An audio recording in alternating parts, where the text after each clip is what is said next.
एक गलत admission decision ने उनके 8 से 10 लाख रुपए पूरे बर्बाद कर दिए। बीटेक के आज अनएम्प्लॉयड हैं।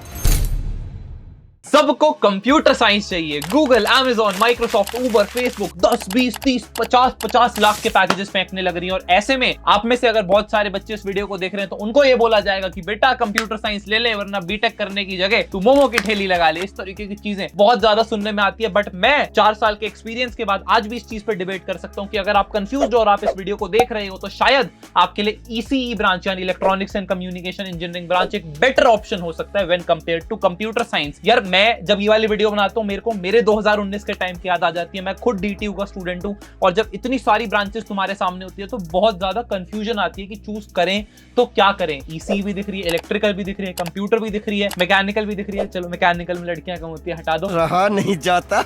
बट इस तरीके के बहुत सारे फैक्टर्स यार दिमाग में आते हैं। और आज वाली वीडियो में सब कुछ कि भैया सब्जेक्ट बताओ, डिफिकल्टी लेवल क्या रहेगा, टाइम मिलेगा या नहीं मिलेगा, प्लेसमेंट, पैसा कितना मिलेगा, और फिर सबसे ज्यादा इंपॉर्टेंट चीज की मेरी फ्यूचर अपॉर्चुनिटीज। अगर कोई पेरेंट इस वीडियो को देख रहा है तो सरकारी में क्या क्या खुलेगी और प्राइवेट में क्या क्या खुलेगी, ये सारी चीजें आपको मैं बता रहा हूँ। आराम से अगर पेन पेपर लेके बैठ सकते हो तो बहुत ज्यादा बढ़िया रहेगा। मेरे बहुत सारे दोस्त हैं जिनका कॉलेज सिलेक्शन के टाइम पे एक गलत एडमिशन डिसीजन ने उनके 8 से 10 लाख रुपए पूरे बर्बाद कर दिए। बीटेक के आज अनएम्प्लॉयड हैं, जॉब नहीं मिल रही है। तो बहुत सारे दोस्तों ने तो काउंसलिंग में 1-2 लाख रुपए खराब कर दिए थे क्योंकि सही गाइडेंस नहीं थी। इस सबको देखते हुए इंडिया का most affordable college admission platform कौन सा कॉलेज हमने लास्ट ईयर लॉन्च किया।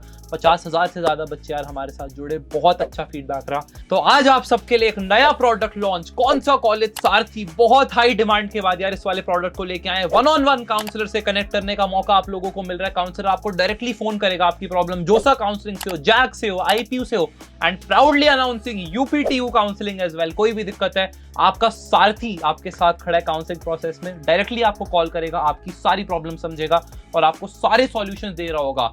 बहुत ज्यादा प्राइस होगा भैया। We are doing it again, continuing with our legacy of being the most affordable in the country. 399 के यार इंट्रोडक्टरी प्राइस पे we are doing it for the first time. Profit margin बन ही नहीं सकते। आईआईटी, एनआईटी, ट्रिपल आईटी के mentors यार, इनका टाइम बहुत ज्यादा इंपॉर्टेंट है। एक और स्पेशल सरप्राइज आप सबके लिए। पहले 200 लोग जो नीचे डिस्क्रिप्शन बॉक्स में जाके गूगल फॉर्म भरते हैं, पेमेंट का स्क्रीनशॉट अटैच करते हैं और सारथी के अंदर आते हैं, उनको जोसा की प्रेफरेंस लिस्ट एकदम फ्री, बिल्कुल rank based hand crafted preference list आप लोगों के लिए बनाई है। इसके यार लोग 500, 600, 700 रुपए लेने लग रहे हैं। हमारा ब्रह्मास्त्र प्रोडक्ट है, उसकी भी एक कॉस्ट है।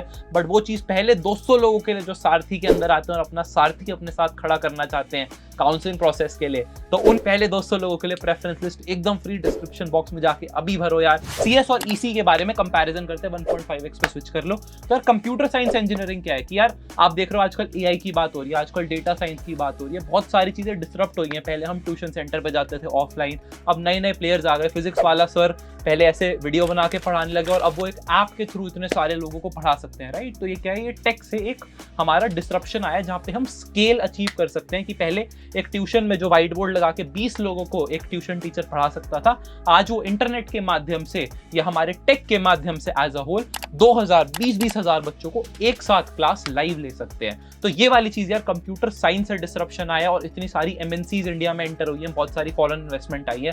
इस वजह से कंप्यूटर साइंस का हमें बूम देखने को मिला है क्योंकि इन सारी कंपनीज को जरूरत थी कंप्यूटर सॉफ्टवेयर इंजीनियर्स की। अब हम बात करते हैं ईसी की। तो यार ईसी इलेक्ट्रॉनिक्स एंड कम्युनिकेशन, कहीं कहीं इलेक्ट्रॉनिक्स एंड टेली कम्युनिकेशन के नाम से होते हैं और कहीं कहीं स्पेशलाइजेशन भी आ जाती हैं, उसकी भी बात करेंगे। ईसी क्या है यार, ईसी है हमारी, यहां से हम उठा के, ये हमारी स्माइली वॉल है, ठीक है, ये हमारी हो गई कंप्यूटर साइंस इंजीनियरिंग और ये हमारी दूसरी स्माइली वॉल है, ये हो गई हमारी इलेक्ट्रिकल इंजीनियरिंग। जब इन दोनों का छोटा सा प्यारा सा बेबी होता है तो वो हमारा इलेक्ट्रॉनिक्स एंड कम्युनिकेशन इंजीनियरिंग बनते हैं। मतलब इसके अंदर कंप्यूटर इंजीनियरिंग और हमारी इलेक्ट्रिकल इंजीनियरिंग का मिश्रण है कि थोड़े से हमने सॉफ्टवेयर वाले पार्ट्स उठा लिए और थोड़े से हमने इलेक्ट्रिकल, जो कोर इलेक्ट्रिकल इंजीनियरिंग थी, उसके पार्ट्स उठा लिए। इस तरीके से हमारी ये वाली ब्रांच इजाद हुई है। इसके अंदर आप इसका कंपैरिजन किससे कर सकते हो यार, अगर 12th क्लास में आपने सेमीकंडक्टर्स पढ़ा है, कम्युनिकेशन सिस्टम्स पढ़ा है, ये सारे चैप्टर्स का आप बोलो एक बहुत ही विस्तार वाला रूप आपको इस वाली ब्रांच के अंदर देखने को मिल रहा होगा। भैया कुछ लोग कहते हैं कि इलेक्ट्रिकल इंजीनियरिंग से भी इसको कुछ कंपेयर कर दो कि ट्रिपल ई है, कहीं पर डबल ई ब्रांच है, तो वो भी मैं कर देता हूँ, ठीक है। तो यार यहाँ मेरे को प्रायुष भाई ने सब्जेक्ट लिखवा दिया। फॉर एग्जांपल ईसी की बात करें तो हम basic circuit theory, analog and digital communication, control system, microprocessors and microcontrollers, VLSI design, ये सारी चीजें हम पढ़ रहे होते हैं। वहीं पर अगर हम कंप्यूटर इंजीनियरिंग की बात करें तो उसमें हम computer programming, DSA, computer network, DBMS, AIML operating system और सॉफ्टवेयर इंजीनियरिंग पढ़ रहे होते हैं। भैया इलेक्ट्रिकल से भी कंपेयर कर दो तो इलेक्ट्रिकल के अंदर आपका इलेक्ट्रोमैग्नेटिज्म अगर आपने पढ़ा है तो उससे आप कंपेयर कर सकते हो, पावर सर्किट से आप इस चीज को कंपेयर कर सकते हो। अगर हम बात करें इसके अंदर की डिफिकल्टी लेवल क्या है, तो अगर आपको फिजिक्स और हैवी मशीनरी टाइप की चीजें पसंद है तो शायद इलेक्ट्रिकल आपके लिए बनी है। वहीं पर अगर आपको semiconductors, communication systems, electronic signal, analog signals, ये सारी चीजें आपको पसंद है तो ईसी ब्रांच शायद आपके लिए बनी है। बिल्कुल अच्छे से इंटरेस्ट आना जरूरी नहीं है। बहुत सारे लोग हैं जो शायद ये सारी चीजें 12वीं में पसंद करते हैं बट फिर बहुत ज्यादा परेशान हो जाते हैं ईसी में आकर। बहुत सारे लोगों को एक्चुअली मजा भी आने लगता है। वो दोनों केसेस हमें देखने को मिलेंगे। ये सीएस से भैया आपको कोई दिक्कत है नहीं, मेरे को कोई दिक्कत नहीं है। मैं आपको बताता हूँ कि ये वाला ट्रेंड क्यों उठा है। ये वाला ट्रेंड यार इसलिए उठा है क्योंकि हमारे पेरेंट्स यानी आदरणीय मम्मी पापा, हम एक आर्टिकल देखेंगे न्यूज़पेपर में कि आईआईटी से लगा 2 करोड़ का पैकेज, तो हमें लगता है कि अब तो हमें अपने बच्चे का भी 2 करोड़ का लगवाना है। बट अब हमें वहीं पे परसेंटेजेस समझनी पड़ेगी। मैंने इस पे एक वीडियो में इस चीज को कवर किया कि इसकी जो परसेंटेज होती है, वो नंबर होता है, पहली चीज वो ज्यादा काफी कम होती है और बहुत टॉप कॉलेजेस के अंदर गिने चुने बच्चों को वाली चीज मिल रही होती है। दूसरी चीज यार स्टार्टअप कल्चर में काफी ज्यादा बूम आया कि टेक वाले लोगों की हमें कहीं ना कहीं जरूरत है, तो उसका इफेक्ट देखने को मिलेगा। तीसरी चीज, हमारे प्यारे प्राइवेट कॉलेज, कभी कभी मन करता है कि इनको अच्छे से रोस्ट कर दिया जाए, बताना करना है तो, बट हमारे जो प्राइवेट कॉलेजेस हैं यार, इन्होंने हवा बना दी कि अगर कॉलेज के अंदर, आप मानोगे नहीं, ऐसी ऐसी चीजें चलने लग रही है कि 10,000 सीटें हैं कॉलेज के अंदर। तो I have gone to colleges जहां पे 8,000 सीटें कंप्यूटर साइंस की निकाल दी और 2,000 सीटों में बाकी सारी ब्रांचेस, अगर 12 ब्रांचेस पढ़ा रहा है तो 11 ब्रांचेस के लिए 2,000 सीटें और 8,000 सीटें बाकी की सिर्फ एक ब्रांच के लिए, कंप्यूटर इंजीनियरिंग के लिए। इतनी क्रेजी चीजें होने लग रही हैं जिसका आपको अंदाजा भी नहीं लग रहा है। अब हम बात करते हैं स्पेशलाइजेशन की। यार स्पेशलाइजेशन आ जाती है हमारी ईसी, एआई आ रही है, ईआईओटी आ रही है, डेटा साइंस भी ईसी के साथ इंटीग्रेट कर दिया। तो यार ये सारी चीजें आप 3rd ईयर में वैसे भी पढ़ सकते हो। आगे इसके बारे में मैं और डिटेल में बात करूंगा। अगले टॉपिक पे चलते हैं। अगर आप एक कॉलेज में जा रहे हो तो ऑब्वियसली आप एक प्लेसमेंट लेने जा रहे हो। प्लेसमेंट के लिए पढ़ाई कितनी करनी है, सीजीपीए जरूरी है या नहीं? फर्स्ट ईयर में बहुत सारे सीनियर्स आपके पास आएंगे और बोलेंगे CGPA does not matter, skills matter. फिर वो जो सीनियर्स हैं वो खुद अनप्लेस्ड रह जाते हैं। बाप रे, ये तो धोती खोल रहा है। तो हमें क्या करना है कि यार हमारे लिए सीजीपीए विल मैटर। मैं अपनी खुद की बात करूं तो मेरी लास्ट सेमेस्टर तक, यानी कि 6th सेमेस्टर तक का जो मेरा रिजल्ट आया, मेरी 9.5 सीजीपीए थी यार डीटीयू में, क्योंकि मेरे को इंपॉर्टेंस पता थी सीजीपीए की और उसके साथ मैं ये सारी यूट्यूब वगैरह चीजें कर रहा था। अब बात करते हैं कि हमें चाहिए कितनी यार। तो यार बेयर मिनिमम 8 से 8.5 सीजीपीए हमें मान के चलनी पड़ेगी if we want to be eligible for all companies की। 100 कंपनीज आ रही हैं कॉलेज में, 100 की 100 में बैठे तो उनके लिए एक मिनिमम कट ऑफ क्राइटेरिया होता है, वो हमें मीट करना होता है। तो वो जनरली 8 से 8.5 के अराउंड रिवॉल्व करता है, कहीं कहीं 7.5 होता है। सेफ साइड के लिए 8, 8.5 मैं आपको बोल रहा हूँ। कोई बैक नहीं होनी चाहिए, मतलब प्लीज करके फेल मत हो जाना किसी भी सब्जेक्ट में, कोई भी रीजन हो, बैक हमारी एक्टिव नहीं होनी चाहिए, ये क्राइटेरिया रहते हैं। कंप्यूटर साइंस में अगर आपको 8, 8.5 सीजीपीए मेंटेन करनी है तो आपको कितनी पढ़ाई करनी पड़ेगी? क्या आपको रोज पढ़ना पड़ेगा? नहीं पढ़ना पड़ेगा। आपको एग्जाम से सिर्फ 1 हफ्ता पहले पढ़ने की जरूरत है और मोटी मोटी चीजें हमारी सॉर्ट हो जाती है। सिर्फ सीजीपीए की बात कर रहा हूँ, प्लेसमेंट की यहाँ पे नहीं कर रहा हूँ। वहीं ईसी की बात करें तो जो एफर्ट है वो 2x हो जाता है। मतलब अगर आपका एक एग्जाम है ईसी के, आपके एंड सेमेस्टर्स आ रहे हैं, तो आपको 2 हफ्ते पहले से पढ़ाई करनी पड़ेगी, वरना चांसेस आर कि आपकी दिक्कत आ सकती है पेपर में और आपके मार्क्स कम रह सकते हैं। भैया जी इन दोनों का मिलन तो करा दिया, मेरे को जल्दी से पैकेज बता दो कि पैसा ही पैसा होगा बीटेक के बाद, तो उसके बारे में कुछ कमेंट कर दो। तो यार देखो, 100 कंपनीज अगर हमारे कॉलेज में आ रही है तो कंप्यूटर साइंस के लिए 100 की 100 कंपनीज खुलती हैं, क्योंकि वो टॉप ब्रांच होती है और हर कंपनी को चाहिए कि मैं बेस्ट से बेस्ट बच्चे उठा के लेके जाऊं। वहीं पे अगर हम इन दोनों के मिश्रण की बात करें तो जो ईसी ब्रांच बनती है उसके लिए 100 में से 70 कंपनीज हमारी जनरली खुल रही होती हैं। अब आप बात करोगे भैया आप ईसी की कोर कंपनीज की बात करो या टेक कंपनीज की? टेक कंपनीज कौन सी हैं? गूगल, अमेजॉन, माइक्रोसॉफ्ट, उबर, फेसबुक, अडोबी, ठीक है, ये सारी कंपनीज टेक कंपनीज हैं। कोर कंपनीज कौन सी होती है? कोर कंपनीज वो वाली कंपनीज होती हैं यार जो आपकी ब्रांच के लिए है सिर्फ। अगर पेरेंट्स इस वीडियो को देख रहे हैं, फॉर एग्जांपल मैकेनिकल इंजीनियरिंग के लिए मारुति सुजुकी एक बहुत बड़ा रिक्रूटर है जो शायद केमिकल के बच्चे नहीं उठा के लेना चाहेगा। सिमिलरली जो केमिकल है, केमिकल के लिए इंडियन ऑयल बहुत बड़ा रिक्रूटर है जो शायद इंजीनियरिंग फिजिक्स के बच्चे नहीं उठाना चाहेगा। तो इन कंपनीज को कहते हैं कोर कंपनीज, जो आपकी ब्रांच के लिए कोर है।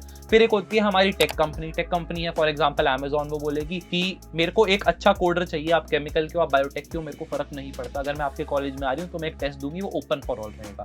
तो ये हमारी सारी टेक कंपनीज होती हैं। तो अब जो ईसी की कोर कंपनीज होती है, पहला फैक्टर यार ध्यान से सुनो कि अगर 100 कंपनीज कॉलेज में आ रही हैं तो 100 में से 15 ही कंपनीज ऐसी हैं जो ईसी के लिए कोर होती हैं। और यही सेम रेशो आपको अपनी क्लास में देखने को मिलेगा मेरे बच्चों की। अगर 100 बच्चे आपकी क्लास के अंदर हैं तो 100 में से 15 ही बच्चे होंगे जो बिल्कुल कोर प्लेसमेंट लेना चाहेंगे, बाकी जो 85 बच्चे होंगे वो अपनी टेक प्लेसमेंट के लिए तैयारी कर रहे होंगे, कोडिंग करने बैठ जाएंगे फर्स्ट ईयर से। तो ये वाला ट्रेंड जनरली फॉलो होता है। अब जो 100 में से 70 कंपनीज खुलती है, क्या इनमें हमें चांस मिलता है? हाँ यार बिल्कुल मिलता है। सारी जो बड़ी कंपनीज है अगर वो CS ब्रांच के लिए खुल रही है तो EC के लिए खुलती है टियर 1 कॉलेजेस में। पैकेजेस बता दो भैया, तो यार पैकेजेस की बात करूं तो टेक कंपनीज आपको पता है, फॉर एग्जांपल मैं माइक्रोसॉफ्ट की बात करूं, डिटेल में वीडियो बना रखी है, 51 लाख का यार उसका CTC हमारा रहरा होता है। अडोबी का यार लगभग 40 लाख का रहरा होता है। Amazon का 30 से 35 लाख डिपेंडिंग ऑन प्रोफाइल हमारा रहरा होता है। फेसबुक ऊबर के इंटरनेशनल पैकेजेस होते हैं तो 1 करोड़ के ऊपर चले जाते हैं। Amazon डबलिन वाली प्रोफाइल आती है तो उसका भी 1 करोड़ से ऊपर चला जाता है। इस तरीके के हमारे पैकेजेस जा रहे होते हैं। IITs की बात करें तो बहुत सारी क्वांट फॉर्म्स आ रही हैं जो ऊपर वाली ब्रांचेस के लिए खुलती है, वो 2 करोड़ 2.5 करोड़ 4 करोड़ के पैकेज देते हैं। कंपनीज के नाम बता दो, ग्रेविटॉन है यार, वर्ल्ड क्वांट है हमारी, जेन स्ट्रीट है हमारी, NK सिक्योरिटीज है। इन कंपनीज के नाम आप जनरली नहीं सुनोगे, क्वांट कंपनीज होती हैं। 1, 2, 4 करोड़ रुपए ये दे देती है। इंडिया के अंदर बैठे बैठे भी 50 लाख रुपए एवरेज, मतलब जो आपका बेस पे होता है वो होता है। ये कोई CTC इन्फ्लेटेड वाले नहीं है, बेस पे होते हैं 50-50 60-60 लाख रुपए। इन्फॉर्मेशन नहीं है तो इस पर भी डिटेल में एक वीडियो बना दूंगा। इस तरीके के पैकेज जा रहे होते हैं। Salary of software engineer revealed एक मैंने वीडियो बना रखी है, सर्च करोगे तो आपको मिल जाएगी। यहाँ पे कार्ड में भी कोशिश करूंगा डाल दूं। फ्यूचर करियर पाथ्स क्या क्या बन सकते हैं यश भैया, ये भी बता दो। अगर कोई पेरेंट इस वीडियो को देख रहा है तो सर एंड मैम बहुत सारे पाथ्स हमारे खुले हुए हैं। फॉर एग्जाम्पल बच्चा आपका 4 साल बाद बीटेक के PSU के अंदर जा सकता है, वो बच्चा आपका मिलिट्री में जा सकता है, बच्चा आपका किसी स्टार्टअप को ज्वाइन कर सकता है, वो MBA कर सकता है, MS कर सकता है, गेट के लिए एलिजिबल है, UPSC के लिए एलिजिबल है, SSC के लिए एलिजिबल है, बैंकिंग की जॉब्स के लिए एलिजिबल है। ऐसे बहुत सारे उसके लिए कोर कंपनीज है, टेक कंपनीज है, बहुत सारे ऑप्शंस खुल रहे होते हैं। मास्टर्स करते हैं बहुत सारे बच्चे। कंप्यूटर साइंस के बच्चों का जनरली ये होता है कि वो अपनी प्लेसमेंट लेंगे, वहाँ पे 2-3 साल काम करेंगे, उसके बाद मास्टर्स MS या MBA के लिए चले जाते हैं। EC वाले बच्चे या तो टेक प्लेसमेंट में जाते हैं या कोर प्लेसमेंट में जाते हैं। और कुछ बच्चे होते हैं जो गेट या UPSC की तैयारी कर रहे होते हैं। UPSC वाला नंबर थोड़ा सा आपको कम दिखेगा क्योंकि EC अपने आप में काफ़ी ज़्यादा डिमांडिंग ब्रांच है। गेट के अंदर ये है कि EC का सिलेबस बिल्कुल सेम होता है काफ़ी ज़्यादा, तो फिर इसलिए गेट में बच्चे तरक्की करके आगे IITs वगैरह से MTech करने चले जाते हैं। क्या मास्टर्स इन कंप्यूटर साइंस मेरे को तो बाहर से करनी है भैया, US में जाके पढ़ाई करनी है, UK में पढ़ना है, तो MS में बाहर से कर सकता हूँ मैं, तो EC में BTech करिए तो मैं मास्टर्स इन कंप्यूटर साइंस कर सकता हूँ। कोई नहीं बताएगा। चैनल को सब्सक्राइब किया हुआ है तो आपको मैं बता देता हूँ कि मास्टर्स इन CS के बहुत सारे प्रोग्राम्स हैं US यूनिवर्सिटीज़ में जो आप लोगों के लिए खुले रहते हैं। फॉर एग्जाम्पल कार्नेगी मेलन एक यूनिवर्सिटी है जो आपके मेजर डिपेंडेंट नहीं है। फॉर एग्जाम्पल आपने EC में भी अगर कर रखी है, थोड़े बहुत आपने कंप्यूटर साइंस के सब्जेक्ट्स पढ़े, आपके पास माइनर था, तो फिर आप masters in computer science program के अंदर एनरोल हो सकते हो। अगर कोई इलेक्ट्रिकल इंजीनियरिंग लेने की सोच रहा है तो मैंने बहुत सारे, मेरा खुद का दोस्त है जो आगे जाके अभी NYU में, न्यूयॉर्क यूनिवर्सिटी में पढ़ाई कर रहा होगा मास्टर्स इन कंप्यूटर साइंस की, उसका इलेक्ट्रिकल इंजीनियरिंग से एडमिशन हुआ। He was from a Tier 3 college, IP university का अगर आपने नाम सुना है तो वहां से ही हैज क्रैक्ड NYU। तो इतने सही यार एडमिशन हो रहे हैं, ठीक है। प्रचंड बैच का मैं लिंक डाल रहा हूँ नीचे यार, IQ बिल्कुल अप्लाई करो। बहुत लोग कह रहे हैं बंद हो गई हैं, 10 से 15 दिन बाद फिर से खुल रही हैं कट ऑफ्स, ठीक है, बिल्कुल अप्लाई करना है। जूम सेशन, काउंसलर्स, सब लोग यार आपके लिए लगा दिया। प्रेफरेंस लिस्ट आपको बना के दे रहे होंगे, आपका काउंसलर आपसे बात करेगा, कुछ भी डाउट पूछ सकते हो। 1, 2, 3, 5 लाख तक रैंक है, कैटेगरी है, जनरल हो, दिल्ली के हो, नॉन दिल्ली हो, सबको एडमिशन दिलवा देंगे हम, कोई दिक्कत की बात नहीं है। ज्वाइन करो, कंट्री का मोस्ट अफोर्डेबल है। कॉलेज पक्का कोड से अर्ली बर्ड ऑफर चल रहा है, जल्दी ही खत्म होने वाला है, ठीक है। डिस्क्रिप्शन बॉक्स में लिंक डाल रहा हूँ, कौन सा कॉलेज आपको डाउनलोड करके आप इसको कर सकते हो। इसको सुने बिना बिल्कुल मत जाना। फाइनल कंक्लूजन, फाइनल वर्डिक्ट क्या है यश भैया आपका, ये बता दो यार। अगर आपको एक Tier 1 कॉलेज में EC ब्रांच मिल रही है या CSE ब्रांच मिल रही है तो वहाँ मैं आपको बोलूँगा आप कंप्यूटर साइंस ब्रांच ले लो, क्योंकि आपको एक बेटर क्राउड, एक बेटर एनवायरनमेंट मिलेगा, क्योंकि इन बच्चों की रैंक्स आपकी बेटर है। EC लेना भी चाहते हो तो भी मैं रेकमेंड करूँगा कि आप कंप्यूटर साइंस ले लो, आपको बेटर अपॉर्चुनिटीज़ मिल रही होगी। अगर आपको सेफ साइड पर रहना है, मेरा एक दोस्त था, उसको अपनी सरकारी की बहुत सारी अपॉर्चुनिटी ओपन रखनी थी, उस केस में उसने EC ले ली Tier 1 कॉलेज में। बट ये आपका डिसीजन आ जाता है। Tier 1 top IITs, NITs, IIITs, DTU, NSIT, इसके अलावा हमारा BITS, इसके अलावा हमारा जादवपुर। कोई भूल गया हूँ तो प्लीज़ मेरे को क्षमा करना, बट ये मैं मानता हूँ Tier 1। Tier 2 में मैं आपको बता देता हूँ, Tier 2 में यार इलेक्ट्रिकल मत लेना। EC तक मिल रही है तो ठीक है, इलेक्ट्रिकल थोड़ा नीचे हो जाता है। Tier 2 में आप CSE या EC प्रेफर कर सकते हो। CSE मिल रही है तो गो फॉर CSE, अगर EC मिल रही है तो EC ले सकते हो, सेफ साइड, कोई दिक्कत नहीं है। Tier 3 की बात करो भैया, नोएडा में इतने सारे कॉलेज हैं, UPTU के बहुत सारे कॉलेजेस हैं, MP रीजन की बात करें, महाराष्ट्र के बहुत सारे ऐसे कॉलेजेस हैं। मत लेना ECE, चाहे प्यार भी है तो बिल्कुल मत लेना, क्योंकि कंपनीज नहीं आ रही हैं। ईसी की ये प्रॉब्लम है, कोर कंपनीज विजिट नहीं करेंगी टीयर 3 कॉलेज को, और जो भी टेक कंपनी एक टीयर 3 कॉलेज में आ रही है वो कंप्यूटर साइंस से ही बच्चे जनरली उठाना चाहते हैं। ईसी वालों की प्लेसमेंट हो जाती है, बट अगर आप एक ऐसे कॉलेज में जा रहे हो तो मोस्टली चॉइस आपके पास ही होती है आपको कौन सी ब्रांच लेनी है। तो यहाँ पे मैं बोलूंगा शायद पेरेंट्स के लिए भी, अगर आपके 1-2 लाख रुपए ज्यादा भी लग रहे हैं फीस में, तो इट इज वर्थ इट कि आप एक ऐसे कॉलेज में डाल रहे हैं बच्चे को, तो कंप्यूटर साइंस में ही डालें। प्लीज इस बात को मानोगे तो 4 साल बाद आप सही में थैंक यू बोलने आओगे, क्योंकि मैंने बहुत सारे लोगों को देखा है कि भैया मेरे को तो मैकेनिकल में इंटरेस्ट है, मैं तो मैकेनिकल ही पढ़ूंगा। कोई फायदा नहीं है। टीयर 3 से मैकेनिकल के जो एडमिशन आउटकम्स हैं, जो हमारे प्लेसमेंट आउटकम्स हैं, दे आर हॉरिबल। तो अगर आप प्लेसमेंट पर्सपेक्टिव से देख रहे हो तो बिल्कुल मत लेना। अगर आपका जेन्युइन इंटरेस्ट है, कोई आपका फैमिली बिजनेस है, आपको मास्टर्स इसी में करनी है, करियर बनाना है, जेन्युइन पैशन है, तो ही मैं रिकमेंड करूंगा कि एक कोर ब्रांच आप टीयर 3 कॉलेज में पढ़ो। वरना सेफ साइड पे रहने के लिए, placements is your goal, you need to be studying computer science from a tier 3 college. कौन सी अगली ब्रांच का रिव्यू चाहिए कमेंट सेक्शन में यार मेरे को अभी के अभी जाके बताओ। बहुत सारी दिक्कतें हैं यार ये जो मैं बच्चों की सॉल्व करना चाहता हूँ। पहले 2 घंटे में मैं सारे कॉमेंट्स के यार आंसर कर रहा हूँ। इलेक्ट्रिकल इंजीनियरिंग का काफी ज्यादा मैंने सुना है कि बच्चे कहते हैं कि बनाओ वीडियो, तो उस पर पूरी कोशिश रहेगी वीडियो बनाने की। सब्सक्राइब कर दो, ये पूरी सीरीज देखनी है, बेल आइकन बिल्कुल ऑन कर दो। एडमिशन का टाइम है, बिल्कुल रेलेवेंट वीडियोस आपके लिए ला रहा हूँ। मेरे को रोज की कोई 500 शॉट डालने का शौक नहीं है कि बस फ्रंट कैमरा ऑन करके बनाने लग जाए। रेलेवेंट कंटेंट आप लोगों के लिए आएगा, उसके लिए यार आप सब्सक्राइब करो। सारथी को जरूर चेकआउट करो। मेरे हिसाब से एक कॉल शायद आपका पूरा एडमिशन डिसीजन बदल सकती है। प्रचंड बैचेस ऑलरेडी लाइव हैं, do check them out. Thank you so much for watching, leave a comment below, and it's a wrap up. All the very best. Bye bye.